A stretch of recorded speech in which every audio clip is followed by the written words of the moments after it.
안녕하세요. 자, 이번 시간 이제 벌써 5강이에요. 여러분 챕터 5 거래징수와 세금계산서. 거래징수와 세금계산서도 문제 나오는 게 꽤 많죠.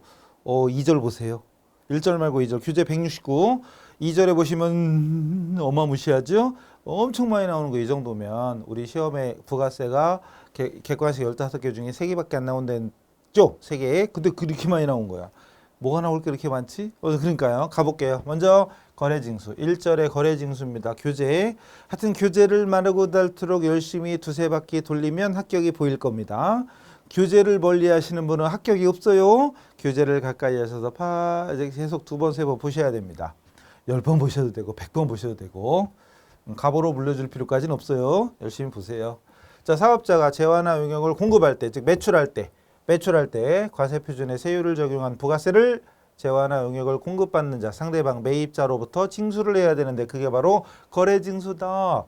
예전에 회계일급이었나 세무일급이었나 시험에서 여기 가로 채우기, 가로 쳐놓고 여기 들어갈 말이 뭐냐 나온 적이 있어요. 거래징수. 물건을 파는 사람이 세금계산서 발급하잖아요. 즉 세금 걷어서 국가에 내야 되죠. 그 징수해서 내야 되는데 그 징수하는 걸 거래징수. 이처럼 공급받는 자로부터 부가세를 거래징수한 경우 이 징수했다는 사실을 세금계산서를 발급해서 상대방에게 줘야 됩니다. 그래서 세금계산서 발급하면 본인이 한 장, 상대방한테 한 장, 2장이 가는 거죠. 그럼 나는 나대로 신고하고 걔는 걔대로 신고하니까 구세청 입장에서는 매출자와 매입자 양쪽에다 신고가 들어와서 맞으면 맞게 됐구나 이거지. 근데 한쪽은 들어왔는데 한쪽 안 들어와. 그 뭔가 문제가 있죠? 어쨌든 그다음 그러나 소매업 등을 영위하는 사업자는 세금계산서 대신 영수증. 여기서 말하는 영수증은 우리 지금 처음 하는 거 아니죠? 신용카드 매출전표. 신용카드 매출전표 나오면 항상 같이 나오는 게 뭐예요? 현금영수증. 같은 거죠, 그죠? 신용카드나 현금영수증 이런 것도 영수증이라고 한다고 그랬죠. 회계일급 때 했잖아요. 그래서 이런 것들은 세금계산서가 아니면 영수증이라고 하는데 영수증 중에서 부가세와 공급가액을 구분 기재하는 신용카드 전표나 현금영수증까지는 인정을 하겠다. 적격 증빙이죠. 그리고 간이과세자는 세금계산서를 발행할 수 없고 영수증만 발행할 수 있다. 그런데 2021년 7월 1일 이후부터는 세금계산서 발급 의무 있습니다. 이게 가능이 아니라 이제 발급해야 돼. 이제 발급해야 돼. 언제부터? 2021년 7월 1일부터. 2021년 7월 1일부터. 근데 이 강의를 2028년에 듣는 건 아니겠죠, 설마? 그때까지는 없겠지만 2021년부터예요. 그 다음 세금계산서 종류. 여러분 교재 169쪽 하단 그 표 있죠? 표 중요하죠. 그냥 세금계산서와 세금계산서 아닌 거. 세금계산서도 왜 이렇게 많대? 세 가지나 있네. 향 세금계산서가 있고 영세율 세금계산서가 있고 수입 세금계산서가 있죠. 영세율 세금계산서 어서 들어봤지요. 그러니까 이제 사업자가 상대방 공급받는 자한테 발급해 주는 거고요. 수입 세금계산서는 세관장 수입할 때 수입 세금계산서 이미 회계일금 매입매출 전표할 때 이미 더 했던 그거예요. 그거고 그리고 세금계산서가 아닌 게 영수증인데 그 중에 카드 전표하고 현금 영수증까지는 인정을 하겠다. 매입세 공제 증빙으로 인정을 하겠다. 아셨죠? 신용카드 매출전표, 신용카드에는 직불카드, 선불카드 포함되고 요즘은 또 무슨 페이 있잖아요. 뭔 페이. 딱 지키면 딱 지키죠. 그죠? 결제되잖아요. 그런 페이도 들어갑니다. 무슨 페이. 현금영수증. 이건 주로 일반 소비자들. 그러니까 회사끼리 거래할 때는 카드나 현금영수증 할 일이 많지 않아요. 어차피 세금계산서 주고받으면 되니까. 근데 일반 소매요. 뭐 저도 이제 커피 마시고 밥 먹고 뭐 이런 거 그런 것들은 대부분 카드 결제 하잖아요. 거기에서 제가 세금계산서 끊어주세요. 이러면 좀 이상하죠, 그죠? 그다음 간이영수증은 간이과세자. 근데 사실 이 영수증은 누구나 발행할 수는 있어요. 근데 적격 증빙 인정이 안 되는 거죠. 증빙으로 인정을 못 받습니다. 저거 뭐 새로운 거 하나도 없죠? 이 부분도요. 회계 1급까지 무사히 한 사람들은 아무 문제 없어요. 다만 아까 간이과세자가 이제 7월 1일부터는 세금계산서 발급해야 된다. 이게 개정된 거죠. 개정세법입니다. 여러분 규제 거시기 보시기요. 저기 170페이지로 넘어가야죠. 이제 넘어가야죠. 가로 1번 세금계산서부터 갑시다. 공급하는 사업자, 매출자가 공급자 보관용 매출 세금 계산서, 공급받는 자 보관용 매입 세금 계산서로 각각 2매 작성. 근데 이것도 예전에는 다 종이에다 직접 써가지고 한 장은 내가 갖고 한 장은 주고, 나중에 세금계산서를 본 적이 있으신가 모르겠지만 내가 갖는 거, 즉 공급자 보관용은 빨간색이고 상대방 공급받는 자 보관색은 파란색. 잉크가 달라요. 2장이 겹쳐 있어. 딱 쓰면은 2장이 종이로 펜으로 쓰면 앞뒤 이게 복사가 돼요. 왜 뒤에 먹지가 있어가지고 쓰면은 복사가 돼. 그래가지고 한 장은 내가 갖고 한 장은 주고 이렇게 되는 거거든. 근데 요즘은 전자시대잖아요. 해서 딱 발급하면 끝나. 어쨌든 원래는 2매입니다. 공급자 보관용, 공급받는 자 보관용. 그래서 AT 시험, 우리 전산세무 2급에 일단 충실하시고요. 전산세무 2급 시험 딱 보신 다음에 1, 2주 뒤에 AT 시험 보잖아요. TAT. 그때 AT 특강 들으시면 거기에 기출문제에 빨간색, 파란색 잉크가 문제 원본 자체가 구분이 돼 있어요. 어쨌든 그렇다 치고 2매.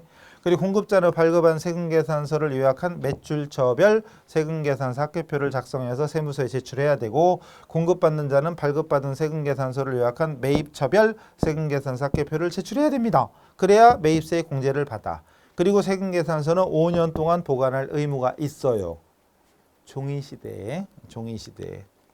그 다음 세금계산, 이거 중요합니다. 일단 그렇다 치고 일단 알아두세요. 5년간 보존 의무 있어요. 그리고 여러분 교재 170페이지 나오는 표 머릿속에 들어가 있어야 돼요. 이건 들어가 있어야 되지. 필요적 기재사항, 필요적 기재사항. 이건 누락되거나 오류는 효력이 상실된다. 즉 이건 누락되거나 오류가 발생하면 안 된다.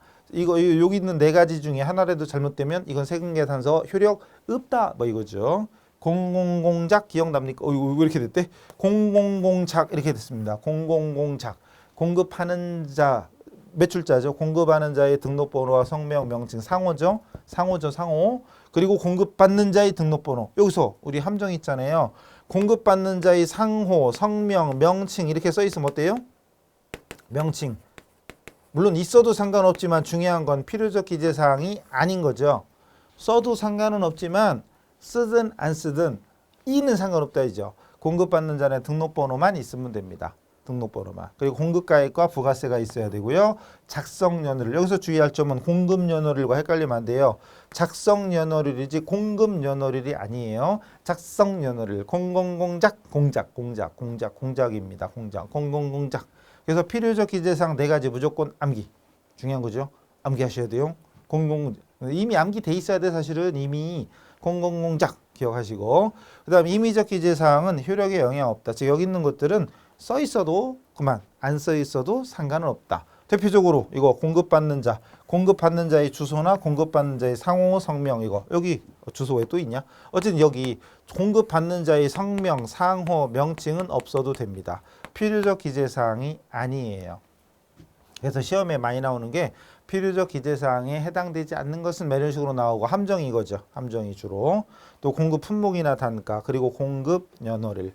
그래서 공공공작 특히 헷갈리는 게 공급받는 자의 사업자 번호 이렇게 끝나야 되는데 뒤에 성명, 명칭 붙어 있는 경우, 그리고 작성 연월일인지 공급 연월일인지 여기서 헷갈리면 곤란하니까 여기 잘 체크해 주세요. 아주 중요합니다. 잘 체크하시고, 그 다음 가로 2번 전자 세금계산서로 갑니다. 뭐라고요? 전자. 예전에는 다 종이로 종이 세금계산서에다가 작성해가지고 띡 띄어가지고 한 장 내가 갖고 한 장 주고 이랬단 말이에요. 지금은 웬만하면 전자죠. 웬만하면 전자인데 발급 의무자 법인은 무조건입니다. 법인은 무조건 전자로 발급해야 돼. 법인의 매출액이 크든 작든 간에 법인이면 무조건 세금계산서를 전자로 발행해야 돼요. 인터넷 시스템을 이용해 가지고 전자로 발급해서 상대방한테 주고 국세청 사이트에 전송해야 돼. 뿌려줘야 돼. 이렇게 뿌려줘야 돼요. 예전에는 종이로 주고받았는데 지금은 전자로 쳐가지고 메일 전송, 그리고 국세청 전송 띵 하면 끝나요. 그리고 여기서 개인은 얼마요? 3억 원. 얼마라고요? 3억 원. 근데 뭐라고 써놨는데?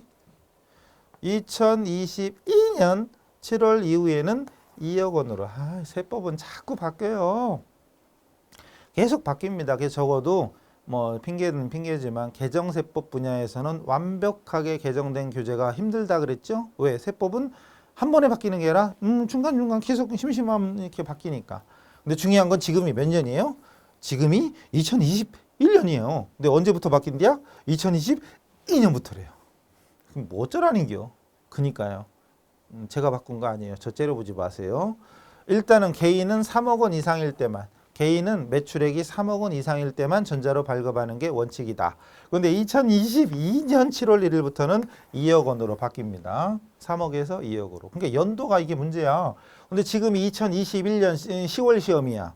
그럼 얼마요? 그럼 3억이지. 그죠? 2022년 7월 1일 지나야 그때부터 2억이에요. 알아서 공부 잘 하세요. 분명히 했어요. 분명히 했어요. 책에는 안 써 있는데 안 써 있죠. 왜? 중간에 또 바뀌었으니까. 그래서 책에 안 써 있는 거 메모하세요. 메모하세요. 원래는 3억이에요. 원래는 3억인데 2022년 7월 1일 이후. 그러니까 이게 제가 체크를 다 못해서 그럴 수도 있지만 핑계 대지만 분명히 개정안에 이렇게 해서 책을 썼어. 근데 그걸 인쇄 작업하는 중간에 뭐가 또 바뀐 거지. 그렇다고 책을 또 인쇄 멈춰 다시 빡 이렇게 할 수도 없고 그래가지고 뭐 중간에 이렇게 조금 이게 뭐 어차피 지금 2021년에는 상관이 없죠, 그죠? 2022년 7월이 연도 잘못 쓴 거 아니에요? 잘못 쓴 거 아니에요? 저 분명히 그렇게 봤어요. 거기 개정 거기에 2022년으로 봤어요. 그럼 2021년에는 해당 사항 없는 거예요. 그럼 3억으로 알아야 돼요. 근데 2022년 7월 1일에는 7월 이후에는 2억이에요. 이런 것들은 헷갈리지만 어쩔 수 없어요. 제가 바꾼 거 아니에요? 넘어가요. 그리고 발급은 다음 달 10일까지 가능인데 원래는 발급 언제 하는 거예요? 원래는 공급이지. 매출하는 날 세금계산서 발급 전송해야죠. 매출하는 날 발급, 그리고 전송은 발급일의 다음 날. 발급일의 다음 날입니다. 즉 발급하는 건 물건을 팔면서 발급해야지. 옛날 수기 시대라면 종이로 써가지고 그 자리에서 줘야 돼요. 그럼 전자도 오늘 물건 팔았으면 오늘 발급해야 돼. 그게 정상이에요. 그런데 이건 후발급. 다음 달 10일까지. 후발급의 경우 다음 달 10일까지 가능하다. 후발급이 뭔지는 이따 나오니까 10일까지. 그리고 전송은 국세청장에 전송하는 건 다 발급일이 다음 날. 발급일의 다음 날. 오늘 세금계산서 발급했다. 그럼 내일까지 전송. 실무에 계신 분들은 이거 발급 전송을 빠뜨리면 나중에 가산세도 맞을 수 있어요. 중요한 거예요. 그리고 후발급일 때는 다음 달 10일까지 발급이면 전송은 11일까지 가능하겠죠. 그리고 발급명세서를 국세청에 전송을 하면 매입 매출처별 또는 매입처별 세금계산서 합계표 제출할 필요도 없어. 또 5년간 세금계산서 보관 의무 없어. 왜? 이미 국세청장에 다 보냈는데? 국세청에 다 보냈으니까 그 다음부터는 국세청이 알아서 해야지. 예전 같으면 제가 발급한 거 다 모아서 3, 6, 9, 12월 3개월에 한 번씩 모아서 신고해야 돼. 매출한 거 따로, 매입한 거 따로 신고해야 돼요. 근데 지금은 어차피 매출자가 국세청에 빵빵 쏴주기 때문에 결국 국세청에서 자기네들 전산망에 알아서 모아놨겠죠. 굳이 상대방한테 너 또 합계표 내라 할 필요 없어. 왜? 이미 받았는데? 그죠? 그래서 결국은 사업자는 합계표 제출할 필요가 없다. 보관 의무 없어. 왜? 발급한 게 없잖아요. 저기 종이가 아니잖아요. 전자일 때는 물론 전자적 수단으로 보관할 수도 있겠지만 의무는 없다. 왜? 이미 국세청에 다 보냈으니까 줬으니까 그 다음부터 국세청 네가 알아서 해라. 자, 그다음에 전자세금계산서 다음에 가산세 그 171쪽인데 발급 명세를 전송하지 않았거나 지연 전송했다, 늦게 냈다, 그럼 가산세 냅니다. 아까 얘기한 대로 실무에서는 오늘 매출했다, 그럼 오늘 발급하고 내일까지는 국세청에 전송해야 돼. 근데 빠뜨렸어. 아차, 이틀 뒤에 했어. 그럼 가산세 내야 돼요. 지연 발급, 늦게 했다 이거죠.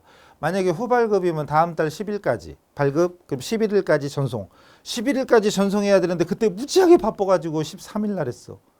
그건 네 사정이지. 가산세 내라 이거죠. 가산세는 뒤에 나옵니다. 가산세는 나중에 뒤에 나오니까 나중에 합시다. 그리고 바로 밑에 171페이지 상단에 박스 안에 매입자 발행 세금계산서 있죠. 이게 또 그게 중요한 건 아닌데 회계 1급 하실 때 한번 들어봤을 거예요. 원래는 세금계산서 발행하는 건 누구예요? 공급자, 매출자잖아요. 근데 이거 누가 한대? 매입자가 한대. 매입자가 발행한대. 어떻게 하죠? 원래는 매출자가 해야지.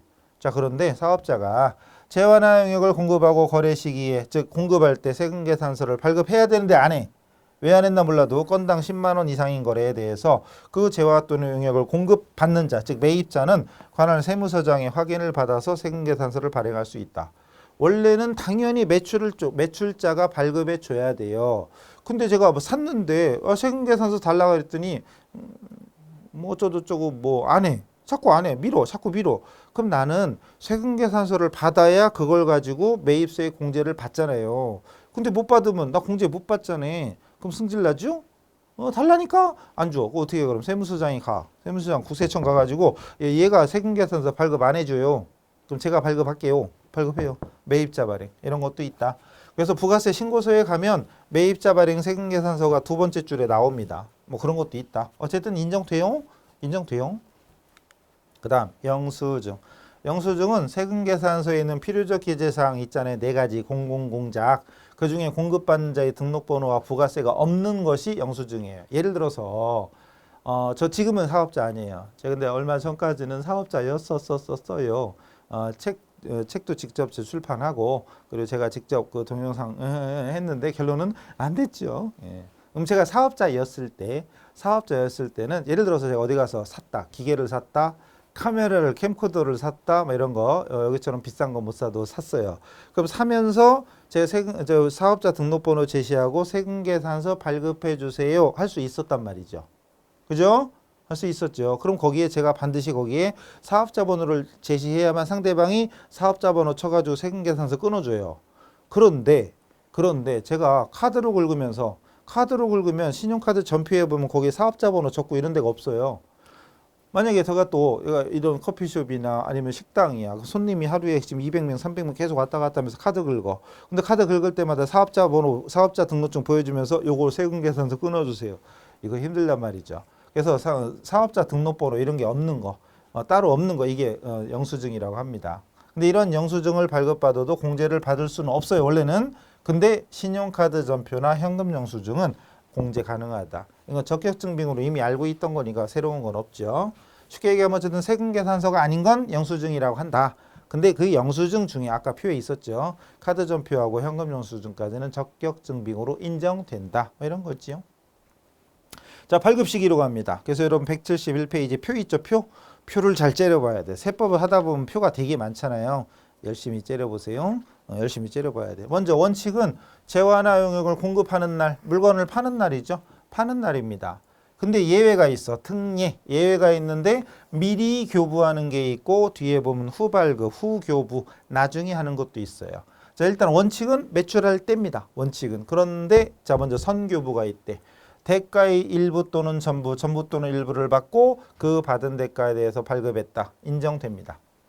돈을 미리 받아서 물건을 아직 안 보냈는데 돈을 미리 받아서 전부든 일부든 받은 거에 대해서 발급했다. 인정됩니다. 그럼 발급할 때가 공급 시기. 그 다음에 사업자가 재화나 용역의 공급 시기가 되기 전에 세금계산서를 먼저 발급하고 7일 이내에 돈을 받았다. 그럼 그때 그것도 인정됩니다. 그것도 인정됩니다. 그 다음에 일정한 요건을 충족하는 경우 세금계산서 발급 후 7일 경과 후 30일 이내 대가를 발행해도 인정. 그러니까 돈을 미리 받고 하는 건 당연하고 일주일 내 또는 뭐 한 달 이내 받는 거 이런 것도 일정한 요건을 충족하면 인정된다 이거죠. 그리고 발급 후 동일 과세기간 내 대가를 받는. 다 외워야 되는 건 아닌데 만약에 나온다면 이런 거. 그러니까 중요한 건 대가를 받고 발급하는 거. 또는 대가를 받지 않았지만 발행하고 나서 7일 이내 30일 또는 과세기간 내 받는 것도 예외적으로 인정될 수도 있구나 이거죠. 근데 매출자 입장에서 세금계산서를 일찍 발행하면 돈도 안 받았는데 미리 발행하면 과세기간이 일찍 되니까 세금을 빨리 내야 되는 이런 경우가 있죠. 아무 때나 있는 건 아니겠죠. 그러니까 일정한 요건이 있을 때만인데 어떤 경우냐는 따지지 마세요. 그런 거 몰라도 돼요. 그 다음에 후발급이 있습니다. 나중에 후발급, 후교부 나중에 사업자가 다음 중 하나에 해당될 때는 아까 앞에서도 다음 달 10일까지 있었죠. 무조건 다음 달 10일까지가 아니라 이런 요건에 충족한다면 다음 달 10일까지 발급할 수 있다. 원칙은 언제? 공급할 때, 매출할 때. 거래처별로 1여월. 1여월이 뭐예요? 1여월. 달력으로 한 달. 1영년. 달력으로 1년. 우리가 달력을 달력이 있어요? 요즘 달력도 구하기 힘들어. 예전 달력 아무 데나 가면 있었는데 좀 달력도 일부러 구해야 돼 막. 그럼 달력을 딱 받으면 1월 1일부터 12월 31일로 되어 있는 게 정상적인 달력이죠. 지금이 4월이야. 그럼 4월 1일부터 4월 30일까지 써 있는 게 정상적인 달력이죠. 그럼 달력을 받았더니 7월 1일부터 돼 있어. 그럼 이상하죠, 그 달력. 달력을 딱 받았는데 4월 24일부터 있어. 그거 이상하죠. 정상적인 달력은 이렇게 1일부터 말일, 1월부터 12월, 1일부터 말일 이렇게 돼 있잖아요. 그걸 역월이라고 그래. 1역월. 달력으로 한 달. 쉽게 1월 1일부터 말일까지 이런 거죠. 근데 1역월의 공급가액을 합계해서 당해 월의 말일자를 발행일자로 하여 세금계산서를 교부할 수 있다. 예를 들어 4월 1일부터 말일까지. 만약에 그 거래처와 거래가 자주 생겨. 원칙은 매출할 때 세금계산서 발급 전송하자요. 그럼 매출할 때마다 하는 거니까 하루에 한 번만 해도 한 달이면 2, 30개 되겠죠. 하루에 하나만 한 달에 20일 근무하나? 20일 근무니까 하루에 한 건 하면 20건 이렇게 되겠죠. 그럼 세금계산서를 20번 발급 전송해야 돼. 20번 발급 전송. 그럼 상대방도 20번 세금계산서를 받아. 이렇게 되는 거지. 그건 좀 귀찮잖아요. 안 되겠다. 뭐 이럴 때는 야 우리끼리 그럼 한 달치 몰아서 하자. 몰아서. 그럼 4월 1일부터 말일까지 몰아서 며칠자로? 해당 월의 말일자. 해당 월의 말일자니까 4월 30일 날짜로 3월 30일 날짜로 발급을 하는 거죠. 언제까지? 언제까지? 언제까지죠? 언제까지? 다음 달 10일까지니까 5월 10일까지. 4월 30일 날짜로 5월 10일까지 발급하는 거 인정하겠다. 이거죠. 4월 30일까지 집계해서 5월 4일 날 발급했다. 5월 5일 날 발급했다. 가능하다는 얘기죠. 또 사실 이게 중요하고 이건 뭐 넘어가도 돼요. 1역월 이내에서 사업자가 임의를 정한 기간 합계해서 그 종료일자를 발행일자로. 이건 뭐냐 하면 아까 한 달이라며요. 한 달치를 몰아서라고 그랬죠. 근데 이거는 한 달치가 아니라 야 우리는 일주일에 한 번씩 하자. 일주일에 한 번 할 수도 있어요. 월요일부터 금요일. 예? 아니면 우리는 보름에 한 번 하자. 1일부터 15일. 이렇게 할 수도 있다는 얘기예요. 또 관계 증명 서류에 의해서 실제 거래 사실이 확인되는 경우로서 당해 거래 일자를 발행 일자로 해서 나중에 교부하는 거. 이것도 가능하다. 또 빠뜨릴 수도 있죠. 실무에서. 나중에 그걸 알고 발행했다. 이런 것도 일단은 뭐 가능하죠. 그래서 후발급 다음 달 10일 이건 기억해야 돼. 다음 달 10일 자주 나오죠. 다음 달 10일 잘 나옵니다. 그리고 넘어가서 자 우리 시험에 잘 나오는 것 중에 하나가 바로 이겁니다. 172조 엄청 중요해요. 171조 수정세금계산서 그리고 실무에서도 이거 여러분 많이 써먹을 거니까 엄청 중요해요. 별표 9,760만 개 같은 별표 3개 쳐놓으시고 열심히 외워놓으세요. 왜 이렇게 많이 써있냐? 1번부터 8번까지 있어요. 그죠? 1번부터 8번까지 되게 많네. 아이 참말로. 자 보세요. 물건을 팔았어. 그랬는데 그게 환입됐대. 반품됐어요. 만약에 1억 원어치 팔았는데 다 돌아왔거나 아니면 1,000만 원어치 돌아왔어. 그럼 어떻게 할 거냐? 환입된 날을 작성일자로 하여 비고란에 당초 세금계산서 작성일 즉 매출일자를 부기 참고로 추가로 더 적은 거 부기 예전에는 회계학 전에 부기라고 했거든요. 상업부기, 공업부기. 지금은 회계원리 원가액에. 그 부기가 아니고 부수적으로 뒤에다 추가로 적어라. 그럼 세금계산서 딱 보면 이쪽은 공급자, 이쪽은 뭐 이렇게 돼 있어요. 여기는 공급자, 여기는 공급받는 자, 뭐 적는 데가 있어. 그리고 여기에 날짜 적는 데가 있어요. 만약에 4월 뭐 20날 이렇게. 근데 그 뒤에 이 비고란이 있어. 여기다가 처음 팔은 날이 만약에 4월 10일이야. 그럼 4월 10날. 그러니까 다시 환입된 날이 20날이면 20날 적고 처음 발행한 날이 언제냐 이거 뒤에다 참고로 적고 이런 뜻이에요. 근데 예전에 손으로 할 때는 날짜를 자기 손으로 쓰니까 이게 중요한 거지만 지금은 전자잖아요. 그럼 전자면 사실은 이런 날짜가 크게 뭐 중요한 의미는 없어. 왜냐하면 그냥 전자세금계산서에 수정세금계산서 발급하는 게 메뉴가 있기 때문에 거기에 딱 하면 알아서 날짜가 적혀요. 어쨌든 중요한 건 이거예요. 환입된 날을 작성일자로 작성한다. 이건 중요해. 그러니까 매출한 날이 아니라 환입된 날. 이건 기억하셔야 돼요. 왜 이론이 나오니까. 이론 시험에. 전자로 하게 되면 환입된 날짜를 딱 쳐주는 거예요. 그리고 계약이 해제됐다. 계약 해제됐다. 해제됐다. 그러면 재화 용역에 공급되지 아니했을 때는 해제된 날 계약 해제 일자로 해서 참 이거 마이너스 표시 얘기 안 했구나. 처음에 매출한 게 1억이었어. 근데 만약에 1,000만 원 환입됐다. 그럼 공급가액에 마이너스 1,000만 원 이렇게 돼요. 부가세 마이너스 100만 원 이렇게 마이너스로 입력합니다. 마이너스. 그리고 계약 해제도 마찬가지죠. 그냥 1억은 매출로 세금계산서 발급했는데 해지됐어. 그럼 1억으로 썼던 걸 마이너스 시켜야 되겠죠. 마이너스 1억 마이너스 1,000만 원. 1억에 1,000만 원. 공급가액 부가세 이렇게 마이너스로 입력합니다. 마이너스. 어쨌든 근데 전자로 하게 되면 선택만 딱 하면 되니까. 그 다음에 필요적 기재사항 등이 착오로 잘못 적혔다 있을 수 있죠. 사업자 번호 같은 거 불러 적다 보면 3인지 8인지 뭐 이렇게 헷갈릴 수도 있고 7인지 1인지 헷갈릴 수도 있고 이렇잖아요. 어쨌든 착오고 잘못 적혔다 이럴 때는 발급한 후 기재사항에 관해서 착오 또는 정정 사유가 발생했으면 과세표준과 세액을 경정 고쳐서 통지하기 전까지 세금계산서를 수정해서 발행할 수 있다. 당초 발행한 세금계산서 내용대로 빨간색으로 마이너스, 빨간색이 마이너스의 결론은 빨간색으로 마이너스, 빨간색으로 쓰고 그리고 수정해서 발급하는 세금계산서는 검정색으로 취소하는 건 빨간색, 마이너스 개념이에요. 쉽게 얘기하면 취소하는 건 빨간색, 그리고 정상적으로 발행하는 건 깜장색. 근데 이건 진짜 손으로 쓸 때 얘기고 전자로 할 때는 이런 것도 필요 없어요. 그래서 수정세금계산서 메뉴가 있기 때문에 거기 딱 클릭하고 선택만 해주면 됩니다. 어쨌든 원래 기본 개념이 이거예요. 취소할 때는 마이너스, 빨간색을 쓰거나 마이너스예요. 빨간색 쓰거나 마이너스 이런 거예요. 이게 빨간색 쓰면 이거 취소구나 마이너스구나 이렇게 생각하시면 돼요. 그리고 정상적으로 작성할 때는 검은색이에요. 자, 그 다음에 착오로 전자세금계산서를 이중으로 발급했다. 2번 발급했어. 그럴 수도 있죠. 그럼 2번 발급했으면 하나는 취소해야 될 거 아니에요. 취소. 이때 당초 발급한 세금계산서 내용대로 마이너스, 마이너스 표시해라. 그럼 만약에 1억 발급했어. 1억에 1,000만 원, 1억에 1,000만 원. 근데 하나는 취소해야 돼. 그럼 마이너스 1억, 마이너스 1,000만 원. 이렇게 해주면 되잖아요. 마이너스. 그리고 세율을 잘못 적용했다. 처음 발급한 세금계산서 내용대로 일단 빨간색으로 적어서 취소, 마이너스 표시, 취소시킨 다음에 수정해서 제대로 되는 건 검은색으로. 근데 빨간색, 검은색을 굳이 외울 필요는 없어요. 째려보지 마시고 그냥 손으로 할 때는 이렇게 한다. 아니면 전자로 할 때는 버튼이 있어가지고 클릭해서 이렇게 하면 돼요. 어쨌든 원래 취지는 그래요. 빨간색을 적는다는 얘기는 취소한다는 얘기야. 검은색은 정상적으로 쓴다는 얘기고요. 공급가액이 증감됐다. 매출액이 늘었거나 줄었다 있을 수 있죠. 원래 1억인데 상대방이 5천만 원어치 더 보내줘서 세금계산서 새로 끊어줘 막 이런 개념이지.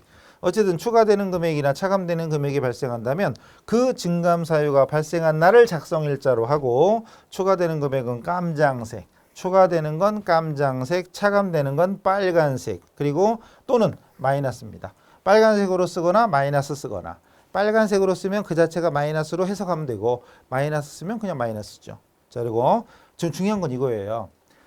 수정세금계산서를 작성하는 날, 기존에 발급했던 세금계산서에 새로운 거 세금계산서 발급할 때 기존에 처음 발급했던 날짜로 쓰는 게 있고 아니면 오늘 사유가 발생한 날을 쓰는 게 있는데 잘 보시면 다시 172쪽 1번 환입됐을 때도 환입된 날이죠.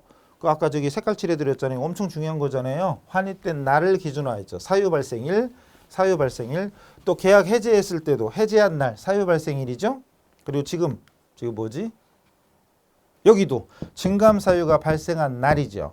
그럼 나머지는 기존에 발급했던 대로 마이너스 또는 취소예요. 그런 것 때문에 이론에서 내는 거예요. 또 헷갈리게. 어쩌요? 이거 제가 되는 거 아니니까. 그래서 증감 사유가 발생하는 날, 계약 해제일, 환입된 날, 요거는 사유 발생일이고 나머지는 기존에 발급했던 걸 취소하는 개념이에요. 다르죠? 아직도 안 끝났어. 면세 등, 면세거래. 면세거래는 부가세가 없잖아요. 근데 아닌데 세금계산서를 발급했대. 그럴 수도 있거든. 면세로 팔아놓고 부가세 세금계산서 발급했어. 그럼 잘못 발급한 거잖아요. 그럼 이때 처음 발급한 내용대로 마이너스 쓰거나 빨간색으로. 부의 표시가 마이너스잖아요. 마이너스 쓰거나 빨간색으로. 빨간색 쓰면 그게 마이너스 역할을 한다. 이렇게 생각하시면 돼요. 이것도 사유 발생일이 아니라 처음 발급한 날 기준으로 취소 개념이죠. 취소. 또 재화나 용역의 공급 시기가 속하는 과세 기간이 끝나고 나서 20일 이내에 내국 신용장이 개설되었거나 구매 확인서가 발급됐다. 그러니까 원래는 영세율이 아니었는데 나중에 영세율이 된 거지. 그럼 이럴 때는 작성일자가 당초 세금계산서 작성일자를 기준으로 적고 비고란에 내고신용장 개설일을 북이 참고로 적어서 영세율은 검은색으로 적고 기존에 당초에 발급했던 세금계산서는 빨간색으로 이게 뭔 소리야? 다시 원래 과세로 공급했어요. 근데 내고신용장이 과세기간 종료 후 20일 이내에 개설이 됐어. 그럼 영세율 적용을 받게 됐다는 얘기죠. 과세였다가 영세가 되는 거야. 그럼 과세로 했던 건 취소. 빨간색으로 또는 마이너스 표시해서 취소. 그리고 영세율로 검은색으로 제대로 다시 발급하면 돼요. 기존에 과세였던 거 취소, 영세율로 새로 발급 이런 거죠. 그래서 천천히 뜯어보면 또 별건 아닌데 중요한 건 시험장 가면 이게 천천히 뜯어보기 어렵지요. 그리고 다시 이 날짜를 적을 때 사유가 발생한 날을 적을 거냐, 처음 발급했던 날을 적을 거냐. 요건 당초 세금 계산서 당초 작성 일자죠. 그런 것들이 중요한 겁니다. 어려워요. 어려워요. 처음에는 어렵죠. 당연히 다 어렵죠. 참고하시고. 자, 그다음. 이것도 여러분 또 많이 또 나중에 결론적으로 좀 헷갈린다 하는 것 중에 하나입니다.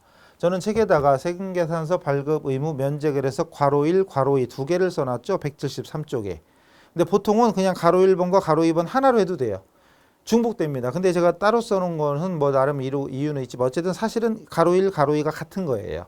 근데 이게 딱 정리하기 어려운 게 세법이 하나가 아니라 부가세법이 있고 시행령이 있고 시행규칙이 있고 뭐 여러 가지가 있어요. 그러다 보니까 이 규정 여기저기에 막 이게 내용이 흩어져 있고 정리가 안 돼 있는 데가 있어요. 그러다 보니까 제가 이렇게 좀 나눠 놓은 거니까 사실은 같은 거라고 보셔도 돼요.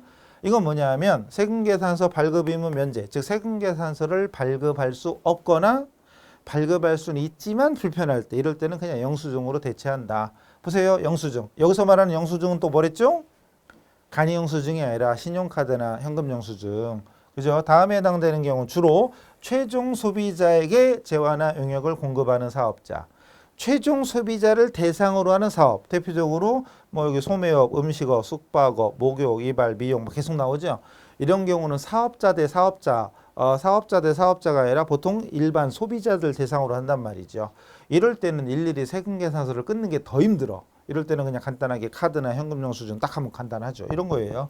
그래서 이런 경우에는 세금계산서 교부로 인한 실익이 없다. 이득이 없다. 그래서 세금계산서 대신 영수증을 교부하는 게 훨씬 더 간편합니다. 소매업, 음수업, 음식 숙박업을 음수업이라고 한다고 그랬죠. 목욕, 이발, 비용, 여객 운송, 버스 등등. 저도 이제 저기 왔다 갔다 촬영하러 왔다 갔다 하면 저기 우리 기사들이 대기하고 있거든요. 버스 기사 기다리지, SRT 기사 대기하지, 뭐 택시 기사도 대기하지, 막 대기하고 계세요. 그럼 제가 보통 결제할 때 카드로 결제한단 말이죠. 세금 계산서 끊어주세요 이렇게 안 한다는 얘기지.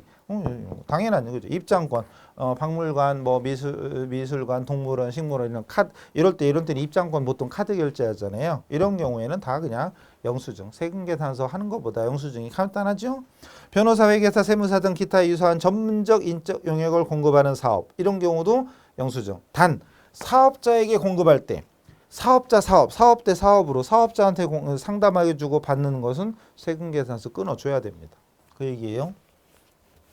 자, 지금은 세금계산서 발급 의무 면제 계속 가볼게요. 계속 가보면 또 뭐다냐. 우정사업조직 여러분 교재에는 저기 한 페이지 173쪽에 나와 있고요.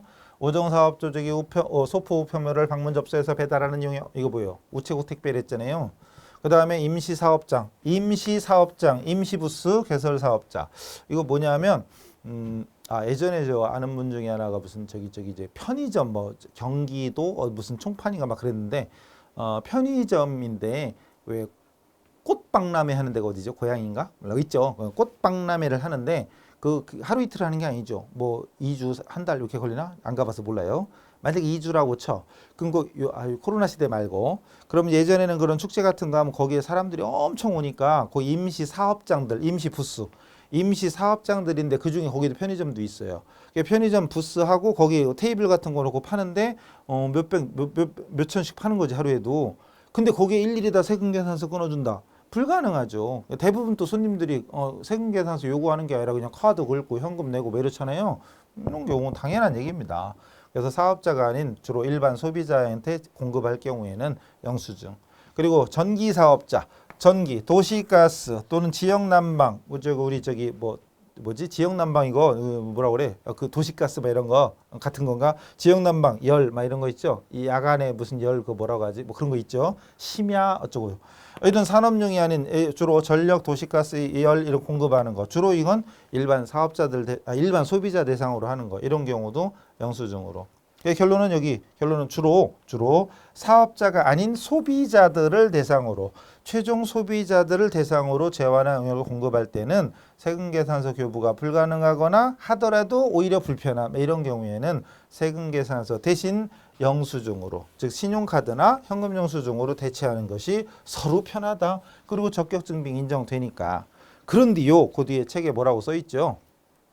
바로 뒤에 뭐라고 써 있잖아요. 단 거기에 1, 2, 3 단 여객운송은 전세버스는 제외에 4, 5, 8 그 위에는 1번 소매업, 음수거 막 이런 경우 목욕이발, 여객운송 막 이럴 때 전세버스는 제외에 이런 경우에 상대방이 사업자 등록증을 제시하고 세금계산서를 발급해달라 그러면 해줘야 돼요. 상대방이 요구하면 해줘야 돼. 세금계산서를 하려면 반드시 상대방이 사업자여야 되죠. 그래야 사업자 번호가 있으니까. 사업자 번호가 있어야 세금계산서 끊어주니까. 그죠? 그러니까 상대방이 요구하면 해줘야 돼. 만약에 제가 우리 직원들 뭐 저기 교육을 보내면서 거기 한 3박 4일 일정으로 어디 연수원에 보내. 근데 거기 숙박업소 거기 호텔 잡아가지고 우리 직원들 여기 묵게 했어. 그럼 그거에 대해서 세금계산서 발급해달라 그러면 호텔에서 해줘야 돼요. 근데 호텔에서 보통 사람들이 와서 세금계산서 끊어주세요 이런 사람이 얼마나 되냐고. 보통 카드 결제하고 그걸로 끝 이렇게 되는 거죠. 그런 겁니다. 그래서 거기 1, 2, 3 이걸 외우는 게 아니라 그냥 일반적으로는 이렇게 소비자 대상이니까 세금계산서 교부가 불가능하거나 곤란하다. 이럴 때는 영수증이다. 이런 정도. 그리고 다만 상대방이 요구한다면 해줘야 된다. 이렇게 해주면 되죠. 그리고 가로 2번 따로 써놨는데 이것도 아까 말씀드린 대로 보통은 1번, 2번 구분이 안 돼 있고 그냥 하나로 묶여 있어요. 여러분도 묶어서 같이 해도 돼요. 여기 똑같아요. 세금계산서는 물론이고 영수증도 발급하지 않아도 될 수도 있어요. 즉 카드나 현금 영수증 안 해도 되는 경우도 있어요. 택시, 노점상, 행상 들고 다니는 행상, 노점상 행상. 택시 타고 물론 카드를 긁죠. 근데 여러분 택시 타면 무조건 카드 긁어요? 현금 내는 사람도 있잖아요. 근데 만약에 카드로 결제했을 때는 저는 카드 증빙이 있으니까 매입세 공제 받을 수도 있겠죠. 예를 들어서 아니면 이제 비용으로 처리하는 근거가 되겠죠. 근데 현금으로 낸 사람은 근거가 없죠. 그럼 나중에 매입세 공제가 되니 안 되니 누구는 해주고 누구는 안 해주니 이런 문제들이 생겨요. 그럼 이런 경우는 진짜로 아예 영수증 발급 안 해도 노점상한테 왜 영수증 안 했어요? 왜 카드 안 해? 라고 국세청에서 따지기 곤란하다. 이런 경우는 안 할 수도 있고요. 무인 판매기도 마찬가지. 무인 판매기도 물론 카드로 되는 무인 판매기 자판기도 있지만 카드 안 되는 것도 있잖아요. 이런 거 따지면 서로 골치 아프니까 이럴 때는 뭐 증빙 따로 없어도 매출액 없어도 인정한다 이거고.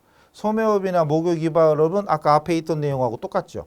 그죠? 소매업, 목욕 이발 비용 앞에 그 가로 1번에 나오는 내용하고 똑같은 거죠. 그러니까 이거는 원래는 세금계산서 발급하는 게 원칙. 근데 아니, 원칙은 아니고 참 사업자가 요구할 때만이었죠. 보통은 카드나 현금 영수증 하죠. 근데 중요한 건 여러분이 목욕, 이발, 미용, 소매업 가서 무조건 카드로 해요? 무조건 현금 영수증이에요? 아니잖아요. 어떤 사람은 그냥 현금으로 결제하고 끝내죠. 왜 그런지 모르겠으나 저는 카드 싫어해. 현금으로 낼게요. 일본이 그렇다며요. 우리는 웬만하면 카드 많이 쓰는데 일본은 카드 거의 안 쓴다면서요. 내 정보가 빠져나가니까. 나에 대해서 걔네들이 더 많이 알아. 누군지 모르겠으나. 요즘은 보이스피싱도 아주 발전돼 가지고 경찰서에 직접 전화해도 걔네들이 알아서 경찰서로 연결이 돼 경찰서처럼 얘기를 해. 뭔지 몰라 그런 게 있어요. 어쨌든 그래서 이런 경우는 무조건 다 현금 영수증이나 신용카드를 하는 게 아니잖아요. 그냥 현금 매출할 수도 있고 그러니까 이런 경우는 아무런 증빙이 없을 수도 있어요. 없을 수도 있고 그리고 자가 공급 개인적 공급, 사업상 증여, 폐업시산 존재. 얼라리? 이게 다 뭐지? 이게 다 간주 공급이잖아요. 간주 공급이에요. 간주 공급일 때는 역시 아무런 증빙이 없을 수도 있어요. 맞잖아요. 간주 공급, 대표적으로 또 개인적 공급, 사업상 증여, 거래처에 선물로 줘. 거래처에 선물로 주면서 카드 결제. 이상하잖아요. 세금계산서 끊어줘. 이상하잖아요. 그냥 주는 거지. 아무것도 안 합니다. 단 여기 판매 목적에 타 사업장으로 반출하는 경우는 제외. 사업장에서 사업장으로 보내는 건 그건 세금계산서 발급할 수 있으니까. 그 다음에 영세율 적용 대상이 되는 일정한 재환하용이요. 다만 내구 신용장에 의한 영세율 세금계산서를 발급해야 되는 거. 이거 시험에는 잘 나옵니다. 지금 여기 있는 간주공급이나 여기 나오지만 간주임대료. 간주공급이나 간주임대료, 뭐 자판기, 뭐 소매업, 노점상 이런 경우는 세금계산서나 영수증 안 해도 된다고 그랬잖아요. 그런데 영세율이 적용되는 것도 원래는 안 한다고 볼 수 있지만 내국신용장에 의한 공급, 즉 우리가 영세율 세금계산서, 내국신용장, 로컬LC, 구매확인서 이런 말 나오면 영세율 세금계산서 발급해야 되잖아요. 외국에 직수출할 때는 세금계산서 발급 안 하죠. 근데 내국신용장일 때는 발급해야 되죠. 근데 시험에 이거 잘 나와. 여기 있는 내용 한두 개 써놓고 요거 써놔. 영세율. 그럼 영세율은 안 하지 이렇게 하면 안 돼요. 영세율이지만 내구신용장에 의할 때 국내 거래일 때, 간접 수출일 때는 세금계산서 발급합니다. 세금계산서 발급합니다. 그래서 이 부분에 문제가 나올 때는 정답이 대부분 그거예요. 내국신용장 구매확인서에 의해서 공급할 때는 세금계산서 발급합니다.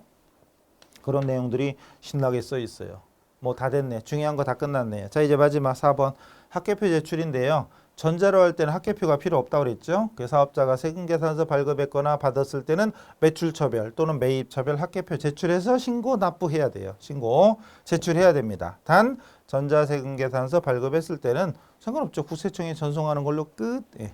그 다음에 현금매출명세서라고 그래가지고 변호사나 공인회계사, 세무사, 건축사, 변리사 뭐 이런 사람들은 현금매출명세서를 작성해서 신고해야 된다. 뭐 이런 겁니다. 현금매출명세서. 그래서 일반적인 일반 사업자는 세금계산서에 의하는 게 원칙이고 이런 데는 현금영수증, 신용카드 이런 결제가 많아서 현금매출명세서 이런 것들을 제출해라. 자, 여기서 문제 나오는 거 많았죠. 그리고 아까 수정세금계산서라든가 그리고 좀 전에 세금계산서나 영수증 발급하지 않아도 되는 경우 이런 거 있었죠. 억지로 외우려면 너무 많이 써있으니까 힘들어. 근데 읽으면서 이 내용이 무엇이구나라는 느낌 이런 것만 있으면 나중에 왔다리 갔다리 하다 보면 다 정리가 됩니다. 처음부터 100% 외우려고만 안 하시면 상관없어요. 자, 이래가지고 우리가 지금 한 게 세금계산서였나? 거래징수와 세금계산서.